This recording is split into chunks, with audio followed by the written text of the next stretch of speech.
Well, our strongest ally in the United States, somehow there was a leak in the Financial Times but that somehow Australia should be answering well ahead of time. What would we do in the event of China invading Taiwan? And would we, commit troops or assets to any US-led effort there?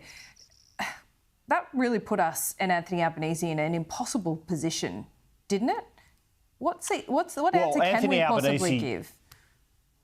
Well, can I say, Laura, Anthony Albanese has put himself in an impossible position because he's not spending what is necessary to make sure that we have the defence force we need for what he himself has said is the most challenging strategic environment. So are you saying you're now willing to go 3.5%, which is what Hegseth asked Miles for? Because you weren't in the election campaign.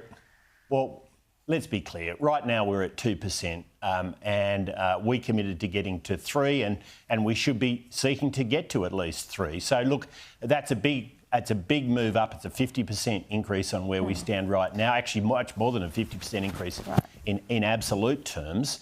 And yet, this Prime Minister is not prepared to do that. He is not prepared to admit that his own defence strategic review is not properly funded. He's not prepared to admit that we're underfunding our investment in critical facilities in the north of Australia, critical emerging submarine facilities like at Henderson in Western Australia. He's not prepared to admit that our Defence Force doesn't have the people that its own target says it should have. And he's not prepared to admit that we are on the verge of having what ASPI has called a paper Defence Force. And that's simply not good enough at a time like this. Would we help out the United States in the event that our support was requested by our American ally? How do you answer that question now in 2025? If they sought our support, being the US, in the event of a Taiwan conflict, what would Australia do?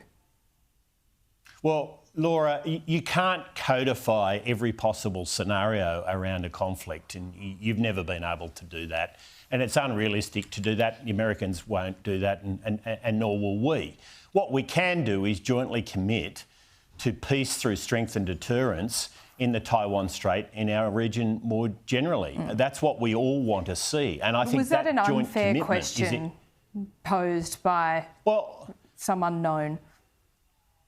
Well, it's all, as you say, this is all anonymous and leaks and so on. But what we can do is have governance arrangements around our alliance with the United States where we do make a joint commitment to peace through deterrence and strength in our region. And I think that is entirely reasonable. That means we have to do our bit. Look, the other point I'd make here about the Prime Minister is he seems to be suggesting that there's some trade-off between sovereignty and alliances. There's never been a trade-off between sovereignty and alliances. We can be a sovereign nation. We must be a sovereign nation by having strong alliances. That's how the world has always worked, Laura, and it shows just how naive he is, or indeed deliberately naive he is, to the situation we're facing in our part of the world, the most challenging since the Second World War. We've got authoritarian regimes that are flexing their muscles. The Chinese Communist Party that is seeking a massive military build-up, or executing a massive military build-up. And so we have to be clear about where our strategic position is. Jointly working with allies like the United States and Japan and India and others across our region to make sure we have that peace through strength and deterrence is an absolute priority right now. And yet it seems that the priority of this Prime Minister is to meet with the President of China rather than the President of the United States. Well, the United States is our core strategic ally and has helped to underpin peace and security in our region since the Second World War, and that means meeting with him face to face and making sure we nut out how this alliance and how AUKUS is going to work is incredibly important right now. Just one quick question, not related directly to your portfolio, but I'm sure this affects you personally. The RBA has proposed a complete ban on credit card surcharging.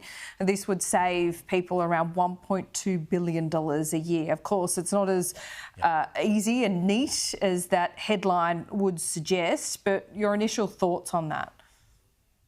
Well, I haven't had a chance to read the report Fair enough. yet, Laura. It's only just out, so and I will have principle? a look at it. But all I would say is, number one, I know how incredibly frustrating these surcharges are for consumers, and it is absolutely clear. I hear it all the time, and a lack of transparency in some cases about those surcharges, and it is frustrating. We've also got to balance that with the need for small businesses in particular to be able to survive and maintain some level of margin to be able to invest in their businesses, and that trade-off has to be managed carefully. So we'll look at what's being proposed by the RBA. I think trying to deal with the challenge and frustration of surcharges right now is an important issue, and we're certainly alive to it. Angus Taylor, great to have you back on AIM Agenda. We will see you soon. Good on you, Laura.